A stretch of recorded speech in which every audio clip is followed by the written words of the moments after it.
In alhamdulillah wa salat wa salam ala wa rasulullah.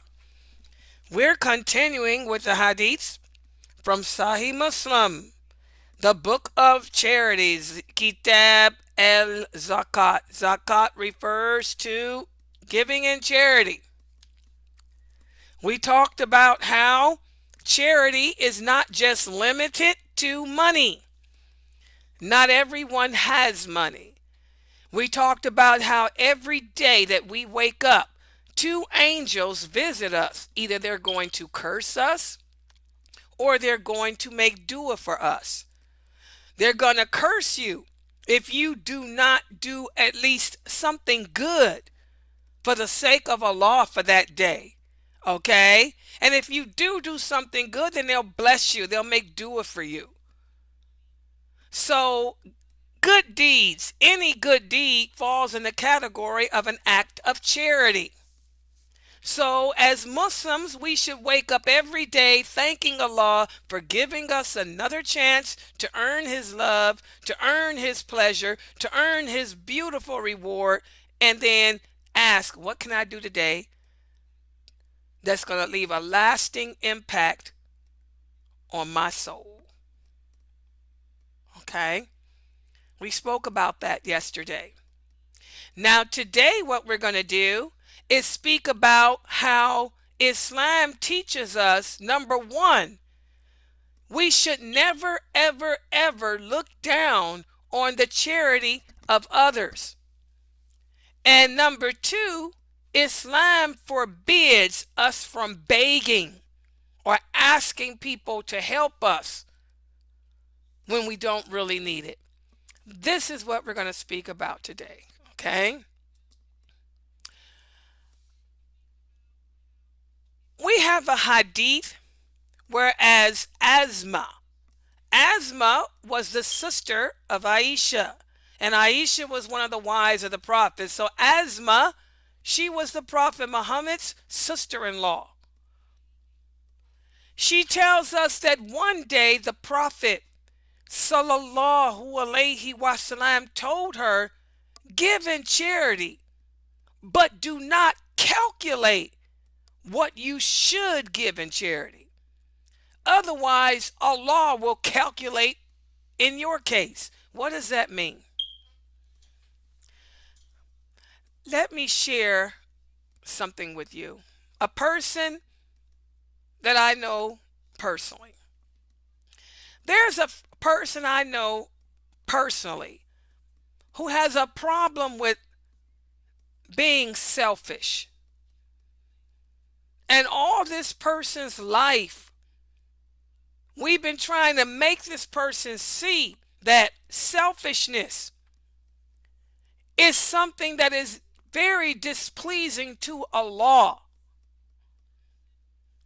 And just an example as to how selfish this person is.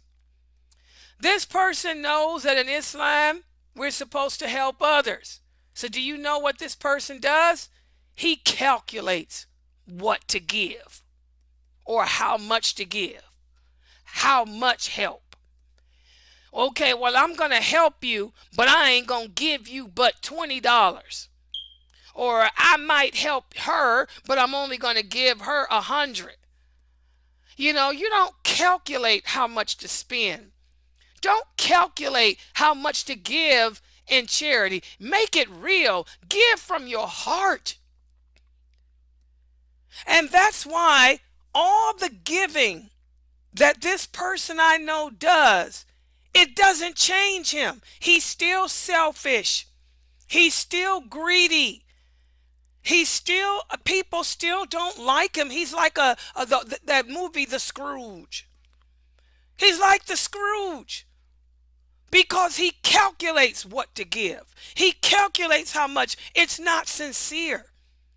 It's not coming from your heart. Do you guys understand?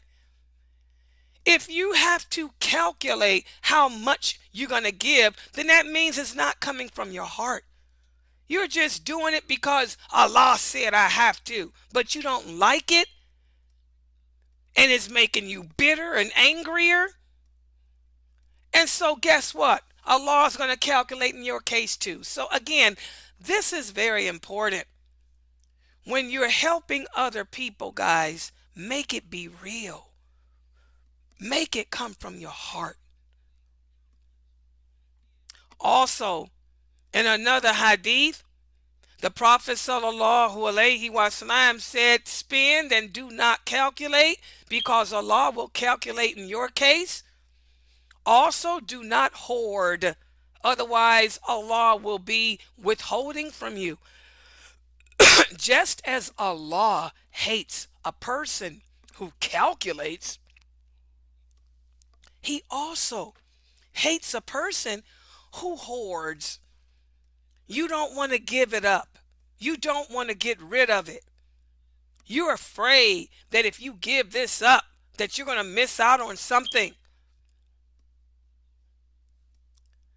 The Prophet sallallahu alaihi wasallam said, spend according to your means, but don't hoard, for Allah will withhold from you. Again, guys, we have to avoid these two things. We have to avoid calculating what to give and how much. Instead, work on being real and sincere and genuine. And we have to avoid hoarding. So that's what those hadiths are speaking about. Also, as we talked about yesterday, Islam teaches us to never, ever, ever look down upon the charity of other people. Don't ever think that somebody's charity is not enough. Don't ever think that, because everyone, just like we're all different when it comes to our faith, we're in different levels of faith. We're in different social status levels as well. You can give more than me. That might be all I had to give. That could have been my last dollar, but I chose to give it. And that's why the Prophet sallallahu alaihi wasallam said, "O women, none of you should consider even a sheep's foot to be insignificant to give to your neighbor." Okay, and the reason why he addressed women is because women are good at this. We're quick to look down on other women. We like to backbite, like to talk about other people. We like to think we're better than others, and we're jealous of other women and all of that. So here the Prophet is telling us women not to do that. Also, the Prophet sallallahu alaihi wasallam taught us that not only should we never look down upon the charity given by another person, but he also taught us that even for us it's best to give secretly, because being secret keeps you from becoming arrogant. If you're a person who suffers with arrogance, like this friend I have, my friend is stingy, my friend is selfish, and my friend is arrogant. When my friend does give in charity, they're quick to throw it up in your face. Don't make her mad, because she's going to throw it up in your face what she did for you. This is bad. So if you are a person that suffers with that type of arrogance, the Prophet suggests that you give secretly, so that way the people don't know it came from you, and it will humble you. If you're not a person who suffers with that, you don't have to be secret. I'm not secret in anything I do, because I don't suffer with that. I just give it and I don't care. I don't try to be anonymous, because I don't have that problem. But for my friend, she needs to be anonymous. Otherwise, she'll throw it up in your face. Okay? The Prophet sallallahu alaihi wasallam said there are 7 people whom Allah will give protection to on the day of judgment. One is a man who was a ruler, and he was just and good to his people. Another is a young person who grew up in the religion of Islam. Also, another person is a person whose heart is attached to the mosque. Also is another person who met another, and they love each other for the sake of Allah, and they depart for the sake of Allah without hurting each other. Also, another person who will be under the shade of Allah is a man whom a beautiful woman tried to seduce, but he didn't fall for it. He said, I fear Allah instead. And finally, the last that will be under the shade of Allah is a person who gives in charity and conceals it to the point that his right hand does not know what his left hand has given.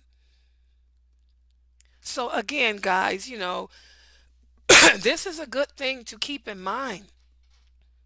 If you don't want to end up arrogant, you don't want to end up being one of those people who lose your good deeds because you're quick to throw it up in other people's faces, what you do for them. Be secret when it comes to doing for others. And also, Islam teaches us that the best charity, the best charity, the best charity is the charity that you give when you are healthy and when you had the money. Because again, it's hard for a person who has money to think about helping others, because you're going to be so quick to think about spending it on yourself. But for those of us who are healthy and have money, and you remember to give to others, this is a good thing. The Prophet sallallahu alaihi wasallam was asked, O Prophet of Allah, what's the best charity? He said the best charity is that you should give when you are healthy. When a person is haunted by fear of poverty or hoping to become rich, this is the best type of charity to give. I'm afraid that I might be poor, might lose what I got, but I'm going to still help somebody. Okay?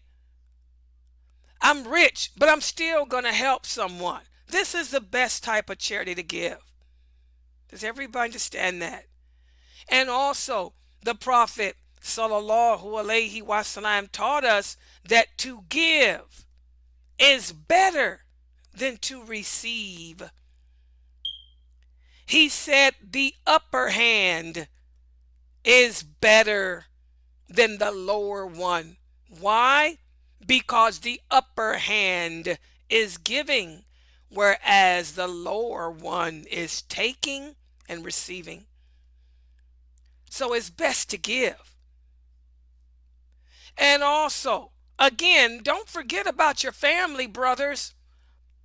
The Prophet sallallahu alaihi wasallam told us, again, the most excellent charity, or the best of charity, is that after giving, which the giver remains rich and the upper hand is better. And always remember to begin with your family. Charity begins at home. Charity begins with the members of your family. You brothers out there who don't like to work, you better ask Allah to make you a man, because working is what you were created to do. Allah says He created men to be the providers, the maintainers, and the protectors over women. So if you got a problem with working, you better ask Allah to make a man out of you. You better make dua. Ask Allah to take away whatever female tendencies you have and make you a man, so you can get up and go get a job and take care of your wife instead of having her take care of you. Hello. So again, the best charity, always begins at home with your family. Remember, every time you pay the rent, every time you put food on the table, every time you pay the lights, the gas, every time you buy clothing for your kids, this is all a charity for you. Okay? Also, we have another hadith where the Prophet sallallahu alaihi wasallam said, O son of Adam, it is best for you if you spend from your wealth, but if you withhold it, this is bad. There is no reproach for you if you withhold it for a living. He said, and begin charity with your children and your dependents. And remember, the upper hand is better than the lower. So again, guys, you brothers better learn to take care of your families. Some of you got 2, 3, 4 wives. It's your responsibility to take care of those 2, 3, 4 wives and all 25 kids you got. You got that, brothers? You shouldn't be making these women go out and be the men. You're the man. Get up and take care of your family. Okay? And again, guys, Islam forbids us from begging. In fact, guys,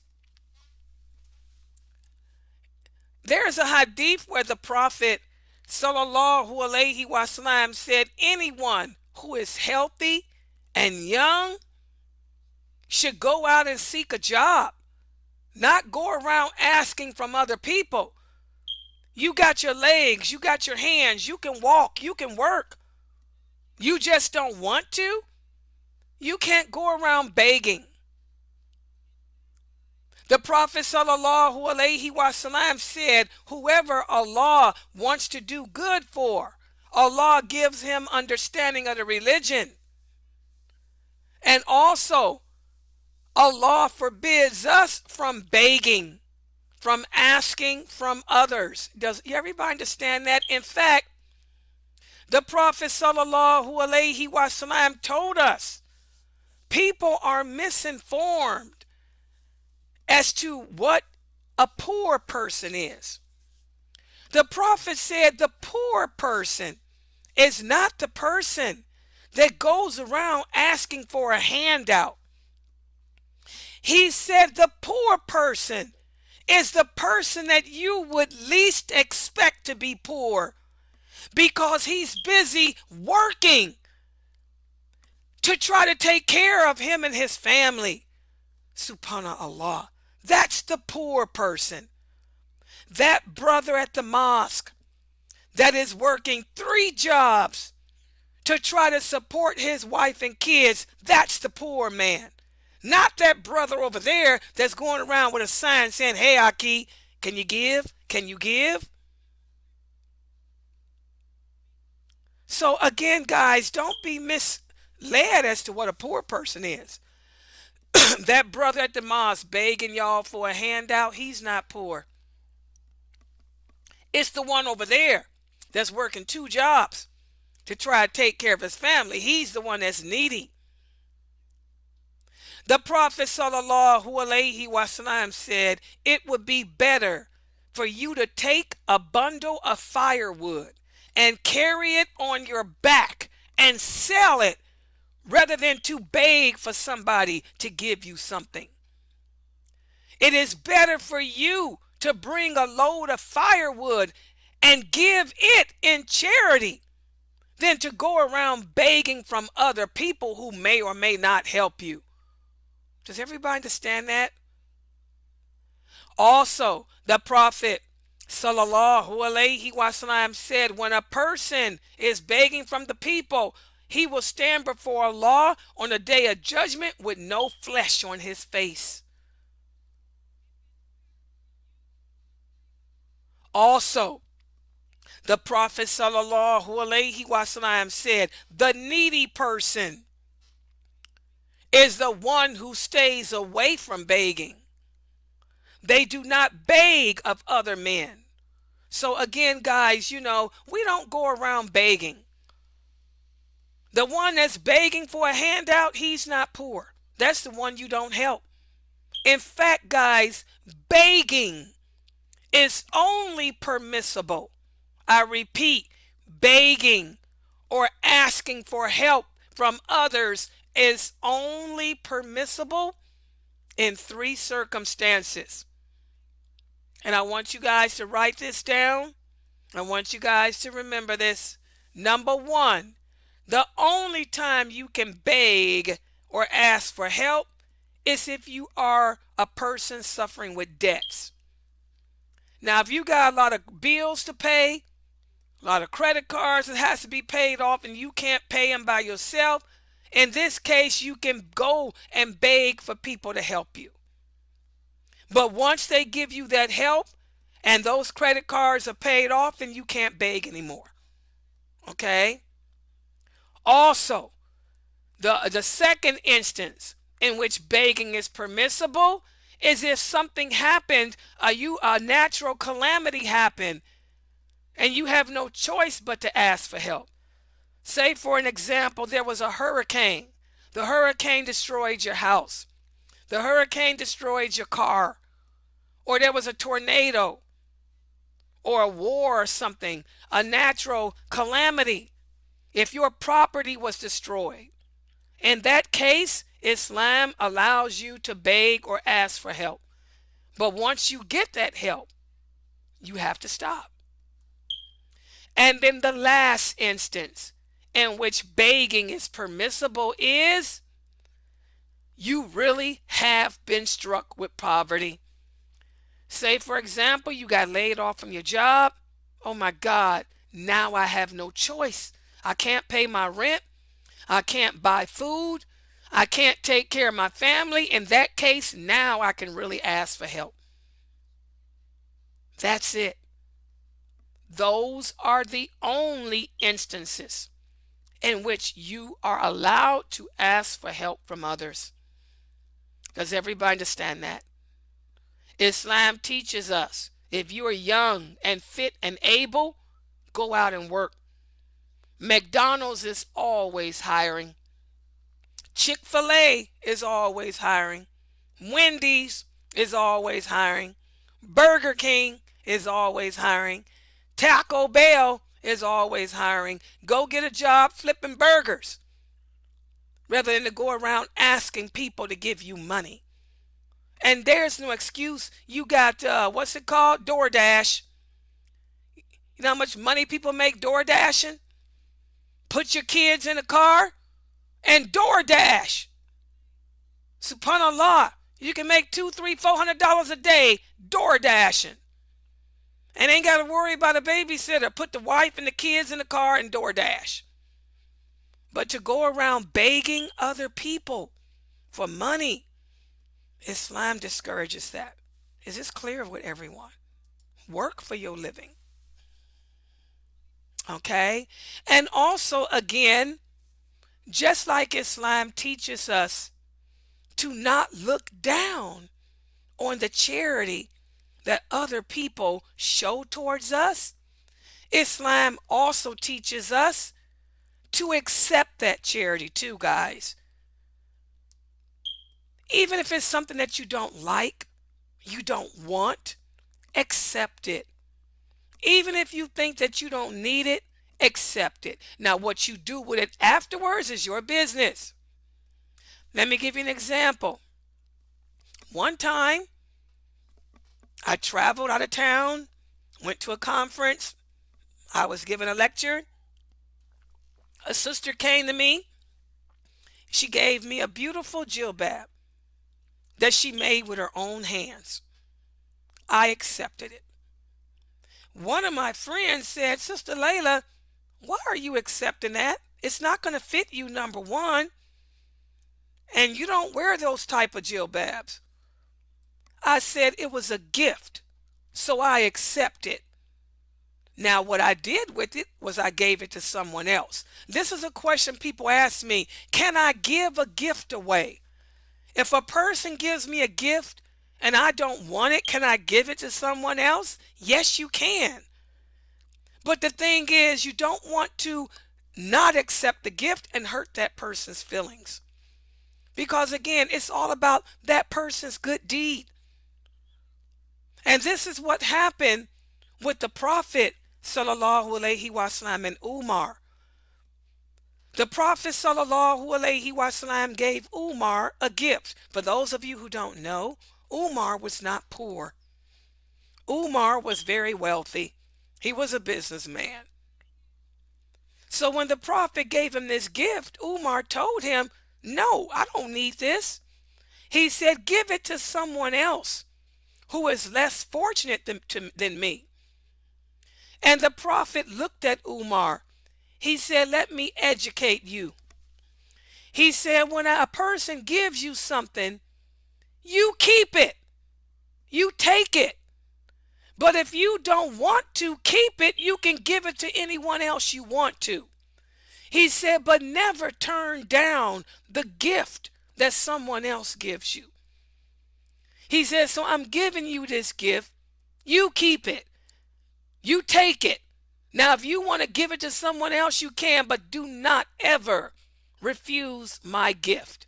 And after that, Umar never refused anything that was given to him, nor did he go around begging from others.